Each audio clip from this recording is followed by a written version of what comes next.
Léa, je suis pourtant certaine de t'avoir donné 500 000 euros. Mais de quoi parles-tu enfin? La salle à manger, décorée pour le réveillon de Noël, était imprégnée de l'odeur riche des épices et d'une dinde rôtie, à la peau parfaitement dorée, qui trônait au centre de la table. J'étais en train de remercier ma tante Solange pour le vélo qu'elle était censée m'avoir offert. Elle m'a dévisagé avec un air profondément perplexe avant de répondre « Je ne t'ai jamais offert de vélo ».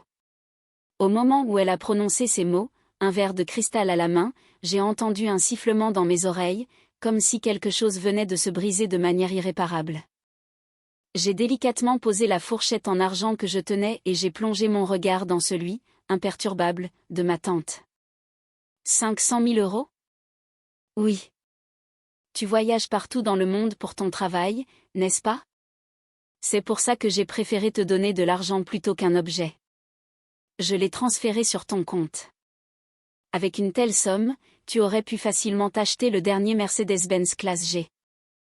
Avant même qu'elle ait fini sa phrase, ma sœur cadette, Chloé, assise en face de moi, a été prise d'une quinte de toux violente.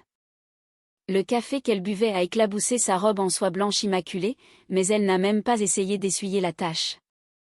Elle fixait notre tante avec un regard horrifié. À côté d'elle, la main de ma mère, Catherine Vallet, tremblait légèrement elle aussi. Elle a bu une gorgée rapide de vin rouge comme pour s'échapper, mais ses yeux fuyaient partout, incapables de se fixer. J'ai choisi mes mots avec soin, gardant une voix la plus calme possible. Tante Solange, merci beaucoup, mais c'est étrange. Ce qui a été livré devant chez moi est un vieux vélo d'appartement tout rouillé, qui doit avoir au moins 10 ans. D'occasion? Les sourcils de ma tante se sont froncés, chargés de suspicion. Oui. Il y a quelques jours, maman m'a appelé pour me dire « C'est un cadeau de ta tante Solange. Elle m'a demandé de t'envoyer un vieux vélo qu'elle utilisait pour que tu restes en forme. » En ce moment, ce qui traîne dans le local à vélo de mon immeuble, c'est cette épave. La chaîne est sautée et le panier est tordu. Un silence de mort s'est installé autour de la table. Ma tante était une femme d'affaires redoutable qui avait bâti un empire immobilier à partir de rien. J'observais froidement le doute et une colère tranchante se mélanger dans son regard. « Catherine, explique-moi ça. » Sa voix était basse et glaciale. Il y a quelques semaines, j'ai déposé 500 000 euros sur le compte joint que je partage avec Léa. Et je t'ai dit de prévenir Léa pour qu'elle puisse choisir ce qui lui plaisait. Pourquoi mon cadeau a-t-il été remplacé par une ferraille? Ma mère ouvrait et fermait la bouche sans qu'aucun son n'en sorte, lançant des regards suppliants vers Chloé. Mais Chloé fixait intensément son smartphone, ses doigts s'agitant frénétiquement sur l'écran. On aurait dit qu'elle essayait désespérément d'effacer des traces de son existence à ce moment précis. Écoute Solange, ça doit être une sorte de malentendu. Léa a du mal à comprendre quelque chose. La voix de ma mère a déraillé, totalement dépourvue de conviction. J'ai baissé les yeux sur mes mains. Je gagne ma vie en tant qu'enquêtrice en cybercriminalité, traquant des chiffres qui disparaissent dans les ombres numériques pour le compte de gouvernements et de banques internationales. Le montant spécifique mentionné par ma tante, l'agitation évidente de ma mère et les doigts de ma sœur tentant de cacher son téléphone. Mon instinct professionnel me criait la vérité. Sous ce luxueux dîner de Noël se cachait une trahison nauséabonde orchestrée par mon propre sang. Mon esprit est revenu 10 jours en arrière. C'était un lundi de novembre, sous un vent d'hiver glacial. Mon bureau était enveloppé comme d'habitude dans un silence stérile et froid. J'étais concentré sur l'analyse d'un réseau complexe de blanchiment d'argent international s'étendant sur plusieurs moniteurs. Ce silence a été rompu par la vibration sourde de mon téléphone. Le nom affiché était celui de ma sœur, Chloé. Et Léa, à propos de Noël cette année. Sa voix dans le haut-parleur semblait étrangement enjouée, d'une gaieté artificielle. Tu as dit que tu avais une tonne de boulot, non? Alors, ne te force pas à revenir pour le réveillon. Maman dit aussi que c'est un moment crucial pour ta carrière, on devrait te laisser te reposer. Et puis, les billets de train sont chers en cette période. Garde cet argent pour toi. J'ai lâché mon clavier. C'était la première fois de ma vie que Chloé s'inquiétait de mon travail. En 33 ans, Elle n'avait jamais accordé une seconde de considération à quelqu'un d'autre qu'elle-même. Je peux m'organiser. Je vais appeler tante Solange directement. Non. Elle est super occupée en ce moment. Bref, on gère ici, repose-toi bien là-bas. Allez, bisous. L'appel s'est terminé brusquement. Pendant un moment, j'ai fixé l'écran noirci. Ces paroles résonnaient comme une donnée incohérente, laissant derrière elle une dissonance persistante. Le lendemain même, une camionnette de livraison s'est arrêtée devant mon immeuble parisien. Mademoiselle Léa Vallet ? C'est bien ça. Une livraison de la part de Madame Catherine Vallet. Un cadeau de ma mère. Intriguée, je suis descendue. Et ce qu'on a déposé devant moi n'était pas une boîte cadeau, mais un vélo. Enfin, appeler ça un vélo était bien trop généreux. On aurait dit un déchet sorti tout droit d'une déchetterie. Le cadre était dévoré par la rouille. Le guidon était tordu. La chaîne pendait lamentablement. Le panier avant était enfoncé de partout. Et les pneus étaient à plat, écrasés sous le poids des années. Accrochée au guidon, il y avait une carte écrite de la main de ma mère. Pour Léa. Tante Solange s'inquiète pour ta santé car tu restes assise toute la journée, alors elle a décidé de t'offrir un vélo qu'elle aimait beaucoup. Il est un peu vieux, mais ça devrait suffire pour te faire bouger, non ? Ne gâche pas la gentillesse de ta tante. Utilise-le avec gratitude. Je me suis arrêtée avant de toucher le métal rouillé. Ma tante est une femme extrêmement stricte, mais elle n'apprécie que la haute qualité. Offrirait-elle vraiment à sa nièce une bicyclette si décrépite qu'elle en devenait dangereuse ? Tout ça pour ma santé ? Et puis, il y avait l'insistance presque obsessionnelle de Chloé pour que je ne vienne pas. Une flamme de suspicion s'est allumée en moi. J'ai immédiatement réservé un billet de train et j'ai préparé mon retour dans la maison familiale pour voir de mes propres yeux ce qu'elles essayaient de cacher. Dans le train, j'ai vérifié le compte Instagram de ma sœur. Son compte, affichant plus de 100 000 abonnés en tant qu'influenceuse vendant un style de vie luxueux, regorgeait de mensonges éblouissants. Une photo en particulier a attiré mon attention. Le décor était un quartier chic de Neuilly. Au premier plan trônait un Mercedes-Benz classe G blanc immaculé, si neuf que je pouvais presque sentir l'odeur du cuir à travers l'écran. Chloé était négligemment appuyée contre le capot, une coupe de champagne à la main, avec un sourire radieux et triomphant. La légende disait « Ma meilleure récompense ». Le travail acharné ne trahit jamais. Mercedes luxe cadeau à moi-même. Après être arrivée en gare, j'ai pris un taxi vers ma maison d'enfance. Dès que je suis arrivée devant le portail, la première chose que j'ai vue fut cette voiture blanche garée fièrement devant le garage. J'ai pris une grande inspiration. Avant même d'ouvrir la porte, j'entendais des rires à l'intérieur. La voix de ma mère mêlée aux gloussements excités de Chloé. Quand j'ai frappé, les rires se sont arrêtés net. Après quelques secondes de silence, j'ai entendu le verrou tourner. « Oh, Léa, qu'est-ce que tu fais là ?» Le visage de ma mère en ouvrant la porte n'exprimait pas de la surprise, mais de la pure terreur, qu'elle a vite masquée par un sourire forcé. « Chloé m'avait dit que tu étais trop débordée. Ton père est aussi en déplacement professionnel soudain. Mais bon, bienvenue à la maison. » Elle m'a serré dans ses bras. Son pull sentait le parfum de luxe, pourtant ses bras tremblaient, et il n'y avait aucune chaleur sincère dans son étreinte. En entrant dans le salon, Chloé s'est levée du canapé. À son doigt brillait un diamant taille émeraude si énorme que je n'en avais jamais vu de pareil. « Alors, tu es venue quand même ? Tu n'étais pas censée être occupée ? » Ses yeux cherchaient désespérément la raison de ma venue. J'ai fait un effort pour sourire. J'ai réussi à me libérer. Je voulais aussi remercier tante Solange en personne pour son cadeau. Le visage de Chloé s'est figé un instant. Oh, ce vélo. Tante Solange s'inquiète vraiment pour toi, mais elle arrive plus tard et on a tellement de choses à se dire. Alors, ne reparlons pas de ça, d'accord ? À ce moment-là, un homme est sorti de la cuisine. Cheveux parfaitement coiffés, posture assurée, un costume sur mesure. C'était le fiancé de Chloé, Nicolas Fischer. Ravi de te rencontrer, Léa. Chloé m'a beaucoup parlé de toi. Experte en cybersécurité, c'est ça? Je suis dans le monde de l'investissement, on aura peut-être l'occasion de parler affaires un jour. Il a tendu la main avec un sourire poli. Et cette magnifique Mercedes dehors, à qui est-elle? Quand j'ai posé la question, l'atmosphère a changé instantanément. Chloé a répondu comme si elle était propulsée par un ressort. Oh, c'est à Nicolas. Son travail de consultant en investissement marche incroyablement bien. Il s'est offert le dernier modèle comme investissement personnel. C'est génial, non? Eh bien, en fait, c'est Chloé qui mérite tout le mérite.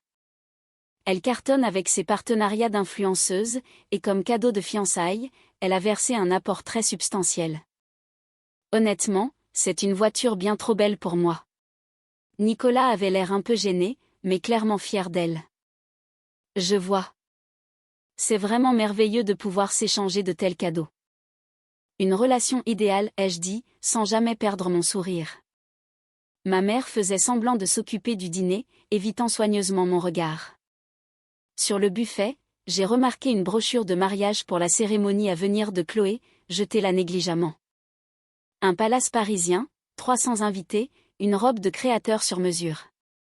Dans mon esprit, chaque détail se convertissait en un chiffre précis, 500 000 €. Léa, ne reste pas là. Allez, va te changer. Ta tenue banale va gâcher le réveillon. Ma mère a dit cela froidement, en époussetant mes vêtements. Je suis montée dans la chambre d'amis. Mon visage dans le miroir était d'un calme surprenant. En bas, les rires avaient repris, suivis du bruit d'un bouchon de champagne haut de gamme. 500 000 €. Le vélo rouillé livré chez moi et la Mercedes blanche trônant dans le garage. Toutes les pièces du puzzle s'emboîtaient parfaitement. Quand le dîner fut prêt, on a sonné à la porte. Tante Solange est entrée. Elle portait une robe en soie bleu marine et un rang de grosses perles. Elle avait plus de prestance que quiconque dans la pièce. Léa, je suis si heureuse que tu sois là. Ça me fait chaud au cœur de te voir. Elle m'a serré dans ses bras avec une force sincère. Pendant un instant, la glace dans ma poitrine a failli fondre. Elle n'était pas impliquée dans cette mascarade.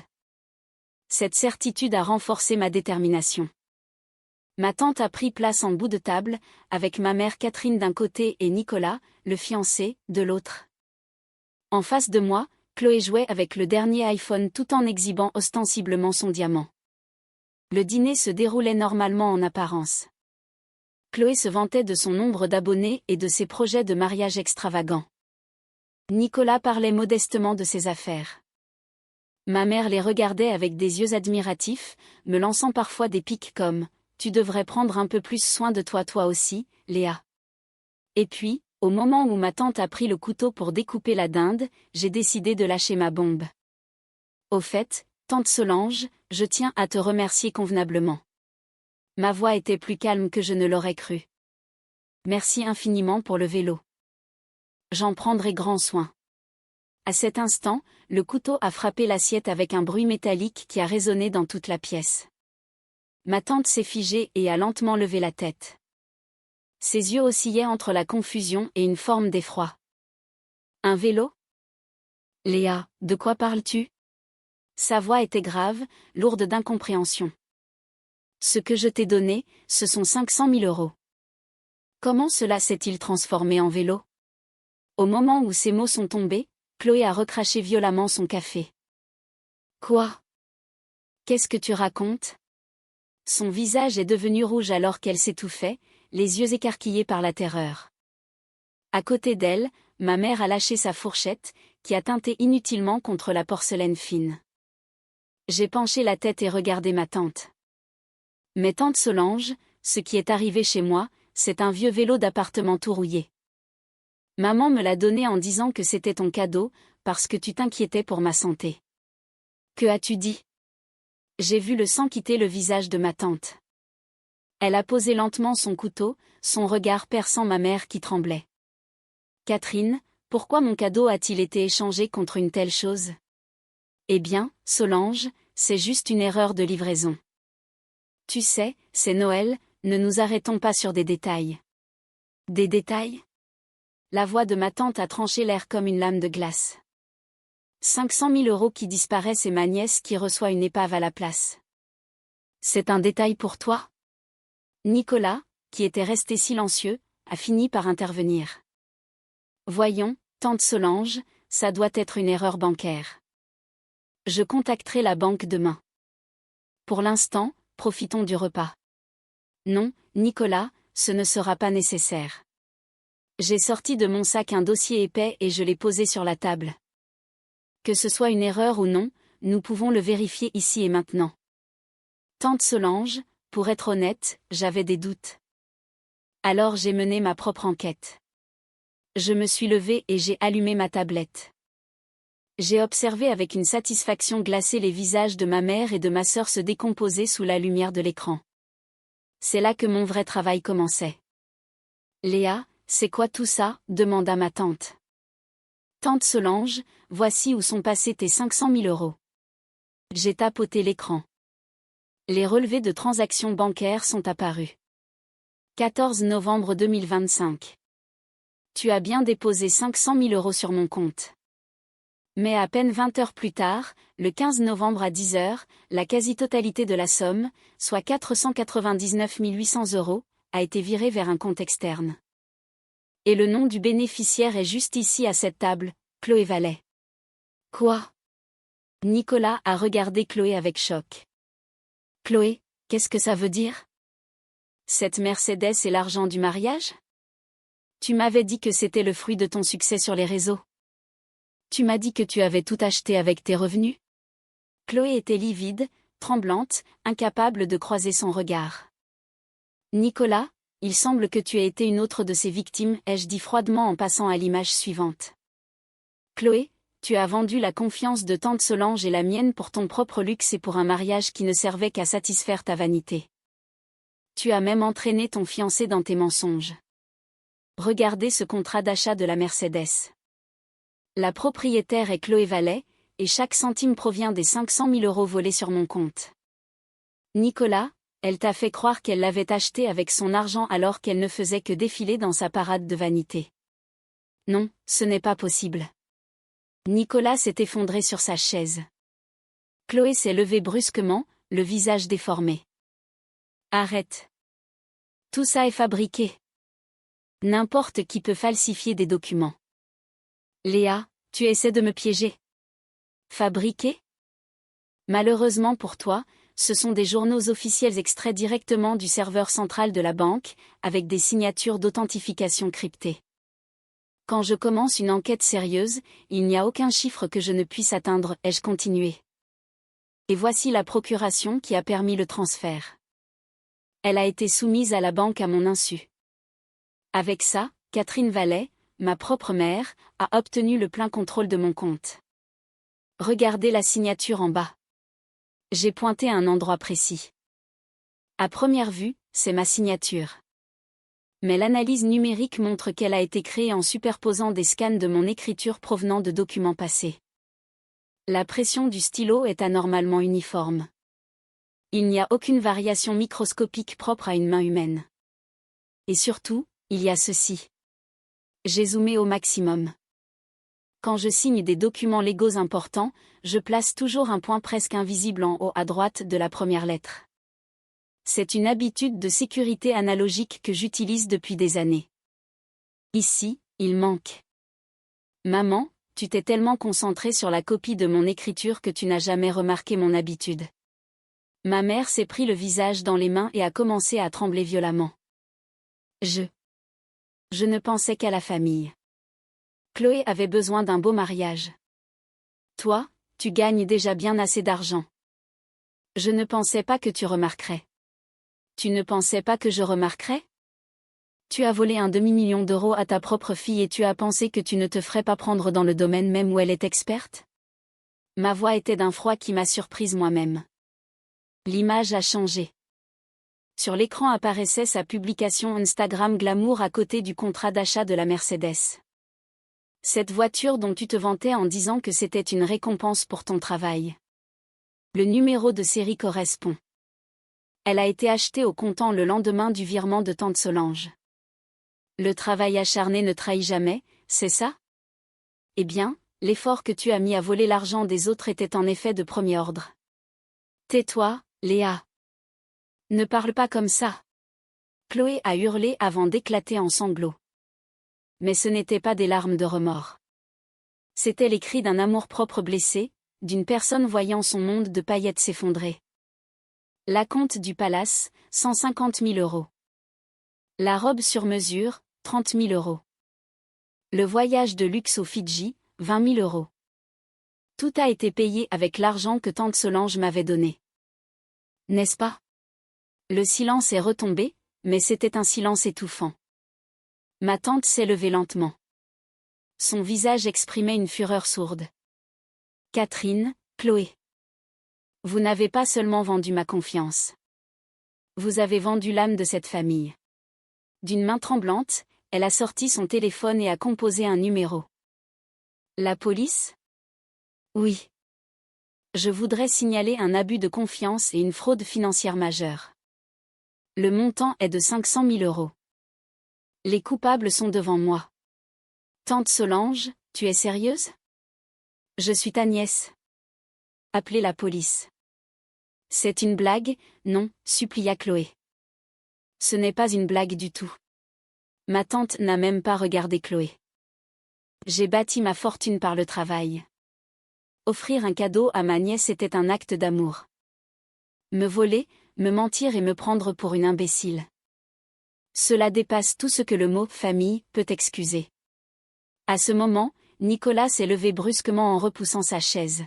« Nicolas, où vas-tu » Chloé a tenté de le retenir, mais il l'a repoussée comme si elle était contagieuse. « Ne me touche pas. Tu me dégoûtes. » La voix de Nicolas tremblait de rage. « Tu m'as dit que tu avais fait fortune avec tes partenariats, que tu voulais un mariage à la hauteur de ton succès. J'étais fière de ton ambition. Mais savoir que tout ça a été payé avec l'argent volé à ta propre sœur. Tu voulais détruire ma carrière aussi en m'associant à ça? Non Nicolas, je voulais juste que tu vois la meilleure version de moi. Être une voleuse n'est jamais la meilleure version de soi. » Crachant ces mots, Nicolas a attrapé son manteau et s'est dirigé vers la porte sans un regard en arrière. Ses fiançailles sont terminées. Ne reparais jamais devant moi. La porte d'entrée a claqué avec un bruit sourd. C'était le son du rêve de Chloé qui volait en éclats. Elle s'est effondrée au sol, hurlant de désespoir. Ma mère a pris sa fille en larmes dans ses bras et m'a lancé un regard noir de haine. Léa, tu es satisfaite maintenant? En un mot, tu as ruiné la vie de ta sœur. On est une famille. Comment peux-tu être si cruel? 500 000 euros, ce n'est rien pour toi. Tu les regagneras vite. Pourquoi ne pas avoir simplement partagé un peu avec ta sœur? Partagé, ai-je répondu froidement. Maman, ce que tu as fait, ce n'est pas partagé. C'est volé. Tu m'as volé, tu as falsifié ma signature, utilisé mon nom et brisé ma crédibilité. As-tu seulement pensé une seconde au temps et à l'énergie que je brûle dans les bas-fonds numériques pour gagner cet argent? Mais on est une famille. Oui. Et c'est quelque chose que tu aurais dû te rappeler avant de me dépouiller. Peu après, les sirènes ont retenti au loin. Les gyrophares bleus et rouges baignaient les murs de la maison dans une lueur sinistre. Les voisins regardaient par les fenêtres avec curiosité pendant que deux femmes étaient emmenées menottes au poignet. Léa, es-tu sûre que c'est ce que tu veux? Ma tante a posé une main sur mon épaule. Ses yeux montraient la douleur de la trahison mais aussi une inquiétude pour moi. Oui, tante Solange. Ce n'est pas nous qui avons commencé cela. C'est simplement la fin du chemin qu'elles ont choisi. Par la suite, l'enquête a rapidement progressé. Fraude bancaire, usurpation d'identité en bande organisée. La justice a été implacable. Ma mère, poursuivie comme auteur principal, a été condamnée à 18 mois de prison ferme. Au prononcé du verdict, elle s'est effondrée en larmes dans la salle d'audience. Je ne me suis jamais retournée. Chloé a reçu du sursis pour complicité. Mais le véritable enfer les attendait dehors. D'abord, mon père a demandé le divorce. Le fait que sa femme depuis 30 ans ait volé leur propre fille a brisé le cœur de cet homme tranquille. Ensuite, le monde parfait de Chloé s'est évaporé d'Internet. Ses abonnés se sont transformés en juges cruels dès que le scandale a éclaté. Sa Mercedes, son mariage de rêve, tout a été exposé comme étant le fruit d'un vol. Ses comptes ont été inondés d'insultes. Sa carrière d'influenceuse est finie au point qu'elle ne peut plus marcher dans la rue. Quelques mois plus tard, j'ai rendu visite à ma tante. Elle m'a tendu une enveloppe. C'est ton cadeau légitime. Cette fois, va où tu veux. Avance par ta propre force. À l'intérieur, il y avait un nouveau chèque de 500 000 €. Avec cet argent, je me suis acheté un Mercedes-Benz classe G blanc immaculé. En serrant le volant de ma nouvelle voiture, j'ai doucement appuyé sur l'accélérateur. Le rythme puissant du moteur était la seule chose qui célébrait le début de ma nouvelle